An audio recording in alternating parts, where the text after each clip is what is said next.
Good morning, true crime friends. How y'all doing? Listen, the Adelsons are back in the news. Oh, the way I love the Adelson story. Now, let me just manage your expectations. We're not talking about Wendy today. Not exactly. The Dateline has done yet another episode on the Adelsons, and you know I had to cover it. They even had some new information that we had not seen before, and I was like, oh, let me get my cup of coffee. Let me settle right in. You know how we love the Adelsons over here. I'm going to tell you every single thing. But first, you know what you need to do. Please like this video, subscribe to the channel, share it out, and don't forget to hype this video.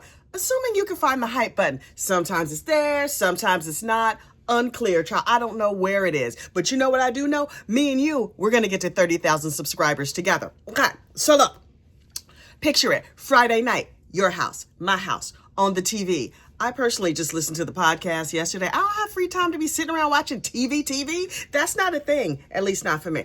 So anyway, Dateline was like, hey, y'all, hey. So there's been another conviction in the Adelson saga. And so we are going to go back to Tally and tell you the whole story from the very beginning. In case you don't know, Dateline started covering the death of Dan Markel way back when it first happened because it was a big mystery. This prominent Tallahassee professor was gunned down in his own driveway, and people were like, oh my God, was it a unfortunate unaliving for hire? What is going on here? Everybody wanted to know. And then, of course, I wanted to know. Dateline was so interested in the story that they did a whole podcast series years and years ago, 2014, maybe 2015, something years ago. They did a separate standalone series. I think it was the very first one they ever did. The series was called Over My Dead Body.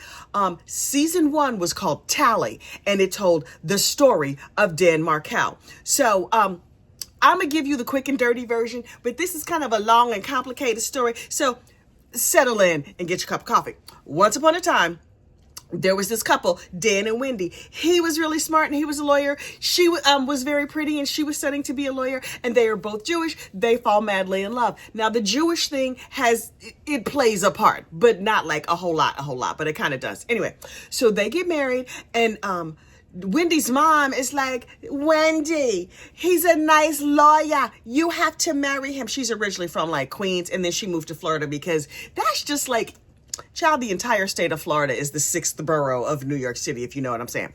So Dan and Wendy get married and they have 2 kids. And then Wendy is just like, I'm not really feeling him like that. I think I want to get a divorce. And her mother was just like, he's too Jewish. We're like Jewish light and he's like extra strength Jewish, right? There's nothing wrong with being either one of those, but these two were not well matched. So ultimately, Wendy decided they were not well matched. Wendy's mama also decided they were not well matched. And she was really, really, really interested in pleasing her mother. I wonder what that's like. Child, I am not. That's not what my gifts lie, pleasing others. Please hold. You know, I got a little sneeziness today. Hang on. So Wendy and Dan, after 6 years of marriage, get divorced. Okay, fine. People get divorced every day. No big deal. And Danny was just like, okay, I really don't want this divorce, but since this is what we're going to do, okay, fine. And so then they started fighting over custody. Wendy was like, okay, Dan has this nice professorship up in Tallahassee. That's northern Florida, like the Alabama portion of Florida. And Wendy is from Miami. And she's like, no. Tallahassee, you say, ooh, all these hicks and hillbillies. I want to go back to civilization. Please know that Tallahassee is the most educated part of Florida. It's a bunch of colleges, like the state capitol is there, I think. Unclear. Anyway, there's like a whole bunch of like lovely, well-educated people in Tallahassee. But to Wendy, they were not Miami, and she did not want to be there.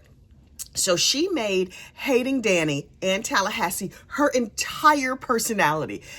According to her friends and people who were around her at that time, every sentence, every thought, every word was, I hate Tallahassee. I hate Tallahassee. I want to get out of here. I want to go back down to Miami. Meanwhile, Wendy's mama was down in Miami like, you should be here. How come my grandchildren aren't here? I'm suffering so much because you are not here. Your brother Charlie, he's suffering so much because you are not here. We need you here. Who want to spend that kind of time with their family? Anyway, so Wendy was like, okay, Mom, but what are we going to do? Danny is torturing me by making me stay here in Tallahassee. Ain't it awful? And her mother was like, you know, your ne'er-do-well brother, Charlie, He has some really brilliant ideas. Spoiler alert, he does not. Charlie is an idiot and kind of a douchebag. And I would not usually say that about somebody unless it was true. And in this case, it is very, very true, right? So Charlie, who is a periodontist? I don't know where your periodontist is, but he was one, something to do with your gums or something like that. And he's like, I make money. I enjoy the smell of cocaine. I shoot up steroids. I know people on both sides of the tracks, rich people, poor people. I even know Cubans. I'm like, okay, calm down, Charlie. So Charlie is dating this girl at one of the dental offices named Katie McBanawa, right? He's like, on their second date, he was like, hey, Katie girl, hey, listen, before I go over here and diddle your kibbles and bits, I have a quick question for you. Do you know somebody who could hurt somebody? Even if I did, how dare you ask me such a question? I am a lady. I keep my pinkies out. And Katie was like, I know somebody. Katie, you ain't ish. But anyway, so later on, Charlie was like, okay, now that I'm done doing the nasty with you, can we talk more about the crime that I'm planning? And she's like, sure, what you got? And so they start talking about how Charlie, as a gift to his sister, is going to plan the unfortunate unaliving of the sister's ex-husband, Dan Markel. So Charlie hatches this plan with his mama and then is like, okay, Katie, listen, I'm not going to ask who it is. We know it's Katie's baby's daddy. But I'm not going to ask who the ruffian that you know is who could hurt somebody. But why don't you take this nice money, and if y'all can go, unfortunately, unalive my brother-in-law, then my sister can move back down here to civilization in South Florida, right? So Katie is like, that seems like a good idea. And so Katie asked her baby's daddy, hey, listen, I know me and you fighting all the time and we don't really get along, but I'm sleeping with this dentist and he needs a favor. So can you do that? And through a convoluted series of circumstances, the baby's daddy is like, wait, they paying how much? $100,000, you say? Sure. Katie's baby's daddy is this dude, Sigfredo Garcia. Sigfredo is like, if you want to commit an unfortunate unaliving, who should go with you? It's a lot of hours of driving. I need somebody who could drive good. I need somebody who's good with a gun. I need somebody who's comfortable with crime. Ding! A little light bulb came on over his head in my imagination. And he's like, I have this childhood friend, Luis Garcia, and he's associated with the Latin Kings gang. He was a king. King Tato. His nickname, Luis Garcia's nickname was Tato. Sigfredo's nickname was Tuto. Y'all, Tuto and Tato went up there to commit a crime. It's not a cartoon. I promise you, that's what happened. So anyway, Sigfredo gets King Tato to ride with him up to Tallahassee, and they do the pupuation. They shoot up poor Dan Markel in his driveway where he's minding his own business, and then they boogie back down to Florida. They collect their money. When they get the money, now see, when they come back to town, Sigfredo was like, B better have my money. And Katie is like, okay, I'm gonna go get your money. So she goes over to Charlie's house and is like, hey boy, hey, let me get that money. And so he gives her the money, but the money is wet and moldy. And Katie is like, why is the money moldy? And he was like, oh yeah, my mom and dad, they just left. They dropped off their portion. My mom washed it in the washing machine. She's bad at crime. Man, that's not what they mean when they say money laundering, but okay, whatever. So they take the money, they spend up the money, and there's a long investigation because up in Florida, everybody is like, who would shoot down a beloved professor? And Wendy, the ex-wife, is like, this is terrible. My ex-husband is dead. Oh, look, now I'm free to move to South Florida. And she immediately swoops up her kids, moves down to South Florida, changes their last name from Markel to Adelson to match her name, and they go on living their happy life. And they're like, we're going to live happily ever after. Yes, we just murked somebody, but we're not going to let that bother us, right? So they're living their happy lives. And I mean, they're a little anxious on the strength of karma. And they like, I mean, we did like lightly kill somebody and there's no statute of limitations on that kind of thing, but the police have not come around. So I'm sure nobody is looking for us. Meanwhile, the two hapless hitmen who went up north and did the wet works, were driving a car that had I would call it an easy pass. I think in Florida they call it a sun pass. The police were like, there's some sun pass records here. Let's track this down. And they were able to, through the sun pass, a neighbor saw the car. The police were like, okay, we know what car we're looking for. And then the police in Tallahassee looked at all the bus videos to see if there was ever a car that fit the description given by the neighbor. The police tracked down the car. They noticed the car has a sun pass in it. They tracked down the sun pass. The sun pass leads them to the person who rented the car, King Tato, who rented a car for a murder in his government name and wrote his phone number on it. And he wrote down the name of Sigfredo. He's like, oh, my brother might be driving the car too. Here's his phone number too. Criminal masterminds, they are not. So those two Mamalukes get arrested, right? Well, in truth, King Tato was already in jail for some other crimes he was doing, but he was in the feds. Sigfredo gets arrested, and the Adelsons are like, oh, butt got a little tight. You know what I'm saying? Like, they creeping closer to us, but they already got the brown people. They not gonna mess with us because we're rich. We live in a nice place. We keep our pinkies out. We only lightly killed somebody. I'm sure we're not gonna get caught. They got the bad guys over there, so leave us alone, right? So King Tato is like, well, look, I'm already in jail. So if y'all want some information and I could get like a lesser sentence or whatever, then that's going to be good. This is what you need to understand. King Tato, yes, he had a long criminal record. Yes, he became a father when he was just 14 years old. 14 years old, he became a father. He ain't have no easy life. He's born in Puerto Rico. He grew up in foster care in Miami. The Latin Kings were a family to him. It kind of warms my heart. Anyway, how is the Latin King family nicer than the Adelson family? That's crazy. But anyway, he grew up in foster care. He had this bad upbringing, but he knows the criminal justice system. He knows not to wash money in the washing machine. He knows how to lighten a sentence. He knows how to jail. You know what I mean? He's like, this jail thing, I got this on lock. Hey, police, hey, listen. I testify against all these Mamalukes. I didn't even really know them like that anyway. Plus, that money spent up real quick. Also, I'm already in the feds for a different crime. So if y'all want to use my testimony, fine. Give me like a couple of more years or whatever. And then I could go on and be free after this. Meanwhile, the Adelsons are like, we didn't do a thing. Sigfredo was like, not me. Katie was just like, oh, I spent my proceeds from the crime buying some mammary enhancements. Please do not notice my murder boobies, right? So Sigfredo is like, I'm talking. I'm telling every single body. Please know, I'm just recounting for you the story that Dateline told with my own twist on it, right? Because that's what I do. Anyway, so Sigfredo's sitting over in the feds, and the police are like, okay, we're going to arrest Sigfredo, and we're going to arrest Katie.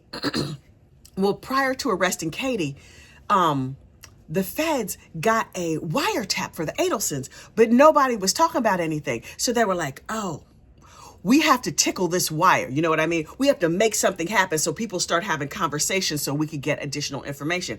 So they send a dude to meet Donna on the street and be like, hey, girl, hey, some people is locked up in jail for that thing that problem they helped you with up north. Now you need to give us $5,000. She's like, what? I have no idea what you're talking about. And then she went home and she was like, Charlie, a brown person approached me on the street and they say that they know some things that we did. Oh my God. Of course, the police captured that on the wire. And so the Adelsons started talking about the crime again, and the police caught it on all their their wiretaps and stuff. So Sigfredo and Katie go to trial together. Sigfredo is convicted. Katie's jury hangs because apparently the vote was 11-1 to convict Katie for her part as the go-between. One of the jurors was like, these are two parents. I can't send two parents away to jail for life. And so I refuse to vote guilty on Katie McBanawa. So Siggy goes off to prison for the rest of his life. Katie, for whatever reason, is living in pure delusion. And she's just like, right, that first jury hung. Obviously, I'm going to go home. I've been hanging out with the rich dentists and stuff, and I feel like some of their privilege has washed over me. And so I feel strongly that I'm not going to be convicted. Let me tell you something.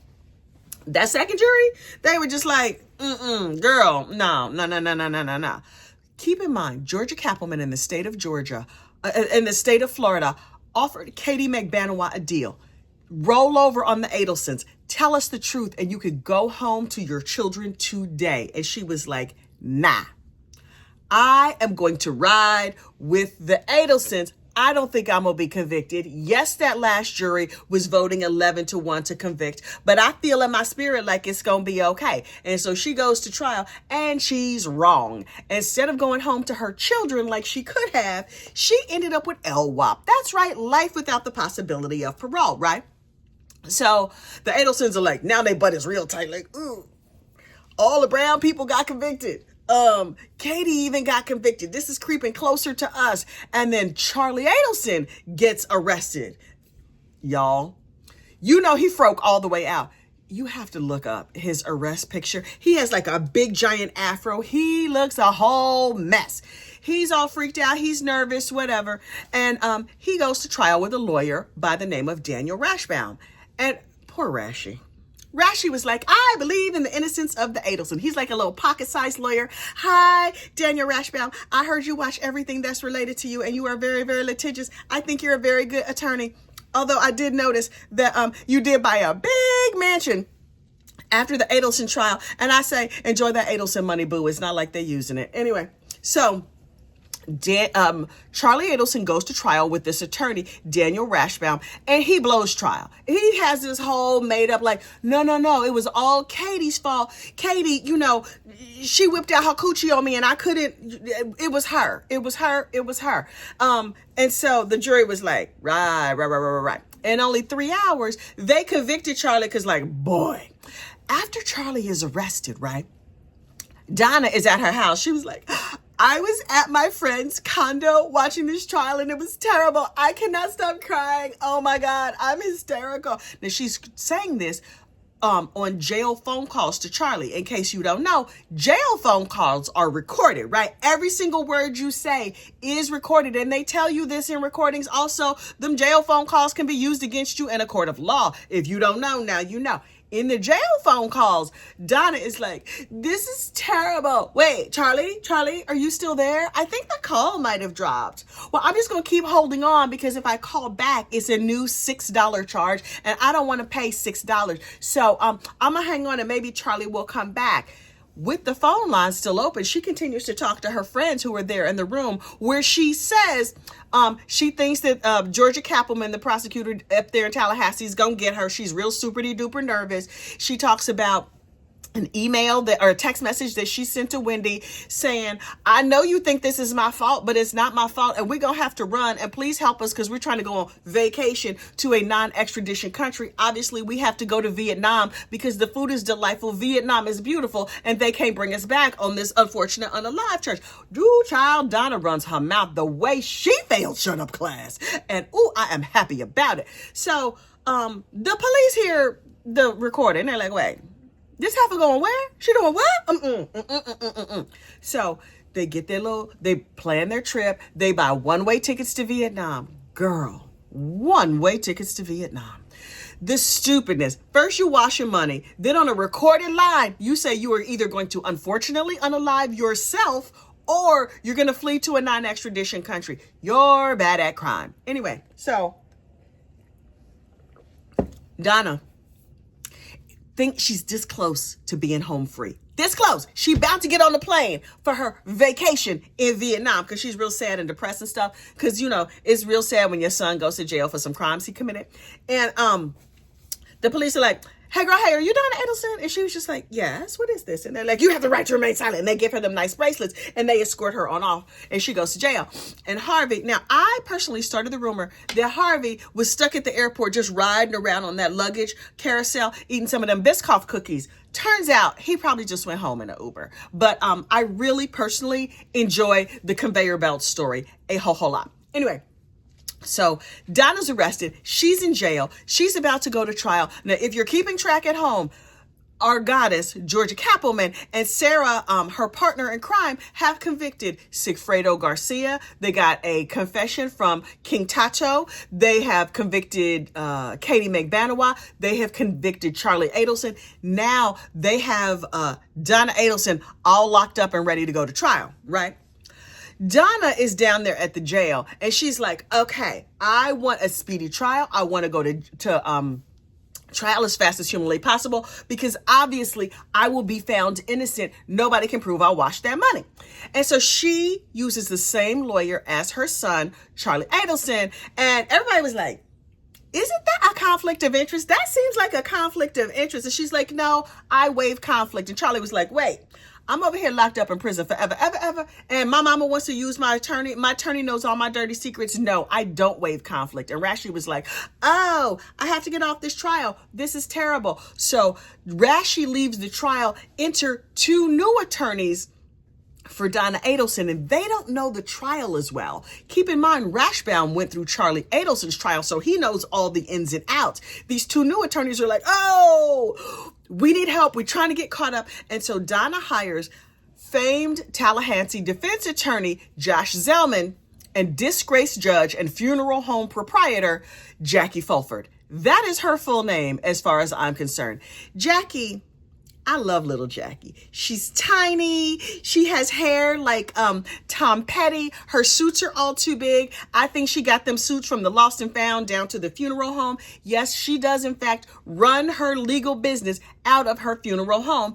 I appreciate the ingenuity of that, because she got Donna coming and going. Yes, Donna's in jail, but when she slips the surly bonds of this earth, I'm sure that Jackie Fulford would give her a nice discount. Also, how much free advertisement is this trial for her funeral home? Young and Fulford Funerals. Use a murder for 10% off your next funeral. Anyway, I just made that up. Although I do think that she should give you 10% off if you use the word murder. Okay, but that's just me. Anyway, so Donna's in jail, right? She's not enjoying it. It is not the Four Seasons. So she comes to court and she's like, hey, Your Honor, listen. This jail, I'm not enjoying it. I would give it 1 star. I would give it 0 stars on Yelp, but then you can't write a review. So I'm going to give it 1 star, and I would like to list my complaints. And the judge was like, Mrs. Adelson. Heifer, what? And she was like, all they service is carbs. I have gained a lot of weight. It is really terrible. Have you seen the size of my ass? Did you see me in my arrest body cam footage? And then look at me now. If you do a side by side, my roots have grown out. The thread count on these sheets are bad. The company here is not to my liking at all. And the judge was like, Mrs. Adelson, this is jail. Now, I have the gavel of justice here and the Act Right installation team ready here to help me out. You're going to need to get your Act Right fully installed, and also shut up. Now, obviously, I am not quoting. I'm summarizing what the judge said. Before Donna went to trial, she wrote a letter to her beloved husband, Javi, who was not riding the conveyor belt at the airport, because he received this letter, we assume. Now, this letter is new information that we had not seen before. And so she's like, Dear Hobby, that's how I read it. I don't know how she meant it. And maybe he just read, Dear Harvey. But I believe the letter said, Dear Hobby, I'm so sad to miss the kids' first day of school, meaning Wendy and Dan's kids, who are now teenagers. They're 15 and 16, something like that. They're big teenagers. I hope they had a fun summer, but I'm probably gonna go to jail forever, ever. I am over here where the food has too many carbs and the thread count on this sheet is bad. You ought to see the accommodations. There's no rainfall shower head. The shoes here are terrible. Nothing like those slippers you get at the Four Seasons. This Georgia Cappleman, she's pure evil. She's the hometown girl in Tallahassee. And so she's probably gonna convict me, and it's unfair. You saw what they did to Charlie with that 2-hour deliberation. I'm sure Charlie's gonna come. I'm sure Georgia's gonna come and say y'all, and use your common sense, and other southern little sayings and idioms, and they're gonna love her, because the people of Tallahassee cannot go back to their friends and family and say, we did not convict Donna Adelson. So I think that fixes in and I'm going to go to jail. You saw what happened to poor Charlie. It is terrible. If I get convicted, please don't visit me. Don't have the boys come visit me because, well, I think she wants her husband to visit, but she's like, don't have the kids come visit me. Just tell them, if I get out of this, I'll come see them in Austin. But if I get convicted, I don't want them to remember me in jail garb. Hopefully I will die soon. Girl. The hopefully I die soon is classic mother guilt. I kind of love it. I'm not a mother who uses guilt on my children, but ooh, I have had that used on me. It did not work. Because you really have, okay, I'm not even going to go into why it didn't work. But yeah, she's like, I hope I die soon. I love you. Love, Donna. Let me tell you something. I kind of loved this letter. And if you know our friend Judy from over there at AA Legal Focus, good morning, Judy. She gonna fully act out this letter. Oh, she gonna have a costume. She gonna do the whole thing. She gonna have some tissues and stuff. I promise you, I mean, I don't know that she's going to, but I know Judy, and I feel like she's going to do a full dramatic reenactment of this letter. When she does, somebody tag me on that video because I want to see it. Anyway, so Donna writes this very sad letter ending with love to her beloved Harvey, and then she gets convicted, y'all. The circus that was this trial when Donna got convicted. When they announced that she was convicted, she had a big outburst in the court. I loved it, loved it. I was down there to the Michaels, right, buying some emergency yarn because, you know, knitting. And they were like, we have a verdict. And I was like, wait, wah, wah, wah, wah, wah, wah. And the judge was like, if there are any outbursts in this courtroom, you will be asked to leave. And I was like, well, does the same apply at Michaels? Because I'm here, you know, I was clutching my yarn, my emotional support yarn.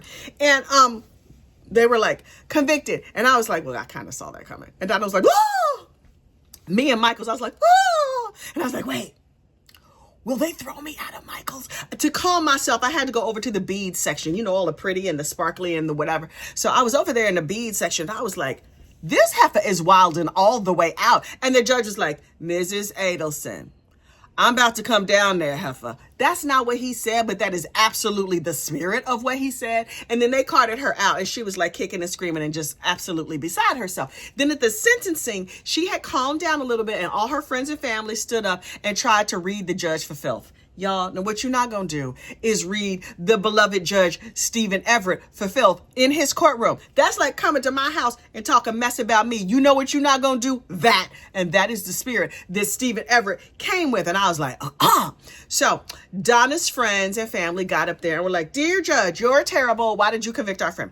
And then Harvey gets up and he's like, I would like to read my victim impact or whatever statement. He's like, I'm trying to give you things to think about when you sentence her. Dear judge, you're terrible and you're unfair. And I think that you are dishonest.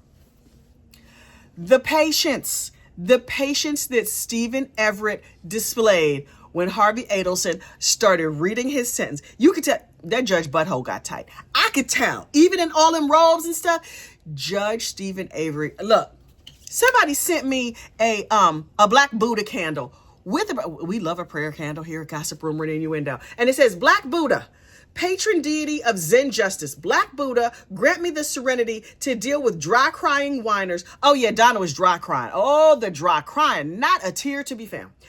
Grant me the serenity to deal with dry crying whiners and drama queens, the courage to deliver remedial slappage and bonkation, and the wisdom to see through mendacious fuckwits and purveyors of bullshit. I beseech thee, hear my prayer. Y'all, Black Buddha was in the house on that day. Because the way I would have come off that bench and commenced to bonking folks on the head with my gavel. See, also, I'm not a judge. I do not possess judicial demeanor, as you may have noticed. But I have the perfect demeanor for an internet gossip. Yay me. Anyway. So Harvey is up there trying to read the judge for filth, and the judge is like, half of what you're not going to do is that. And then Donna gets up and performs a full one-woman show. She's like, Your Honor, this is some bullshit. And that's not what she said, but that's the spirit of what she said. And she went on with this long message, and the judge was like, wait, I'm gonna let you finish. But you know, all this attitude and stuff you giving me, I can use this against you in your sentencing. And she's like, wait, what? Huh? What? And so her lawyer was like, stupid heifer, give me that paper. And like, scratch down all the bad parts. Like, okay, read that one last sentence right there. Don't say nothing else, because he about to come off that bench, heifer. And she was just like, right, but there's things I want to say. And so she went on and read the rest of her stupid sentence, and he was just like, okay, have to stand up so I can L-wop you. He gave her life without the possibility of parole too. And I was like, who would have seen that coming? Then the episode of Dateline, remember we was talking about Dateline at the beginning of this. I'm just recounting for you what happened on Dateline. The episode of Dateline ends with the Markells, Dan Markel's parents, because so much of this story has been focused on the Adelsons, the Adelsons, the Adelsons. But the real people who are suffering here are the Markells and those Adelson grandchildren. They're actually Markel grandchildren, but whatever. And so at the end, Phil Markel is like, look, once upon a time, I said to Wendy, listen, you and the boys should come to Toronto so you could see where their father lived. They could see his grave. They could see where he grew up and all of the stuff. And Wendy was like, that's never going to happen.